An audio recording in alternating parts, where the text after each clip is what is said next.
नमस्कार मित्रांनो, पुन्हा एकदा तुम्हा सर्वांचे आजच्या व्हिडिओमध्ये खूप खूप आणि मनापासून स्वागत आहे। आजच्या व्हिडिओमध्ये आज आपण पाहणार आहोत राज्य शासनाने शासकीय सेवेत कार्यरत असणाऱ्या कर्मचाऱ्यांसाठी घेतले 6 महत्त्वाचे निर्णय।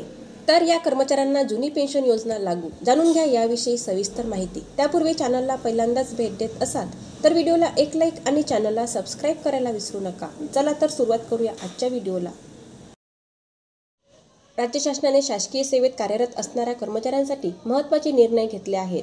महाराष्ट्र राज्य कर्मचाऱ्यांसाठी 6 महत्त्वाचे शासन निर्णय जारी करण्यात आले आहेत। यातील एका शासन निर्णयाच्या माध्यमातून राज्यातील काही कर्मचाऱ्यांना जुनी पेन्शन योजना लागू करण्यात आली आहे।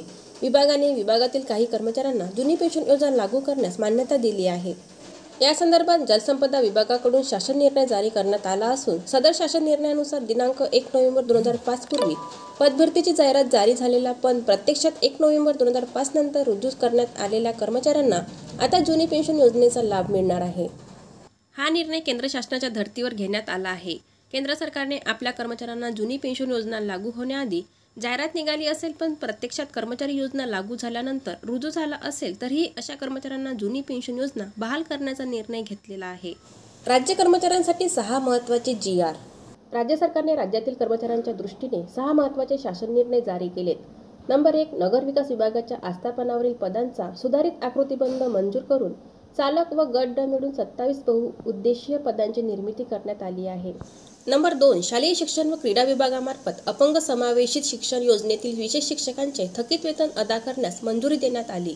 नंबर 3, जलसंपदा विभागातील 1 नोव्हेंबर 2005 पूर्वी जाहीर झालेल्या भरती जाहिरातीवर नियुक्त होणाऱ्यांना केंद्र सरकारप्रमाणे जुनी निवृत्तीवेतन योजना लागू केली जाणार आहे। नंबर 4, उच्च न्यायालय मुंबई महाधिवक्ता कार्यालयातील शिपाई पद पुनर्जीवित करून अनुकंपा तत्वावर नियुक्तीला मान्यता देण्यात आली। नंबर 5, विधी व न्याय विभागामार्फत सरकारी कर्मचारी कर्जे, वाहन खरेदी अग्रिमे यासाठी निधींचे वाटप करण्यास मान्यता देण्यात आली आहे।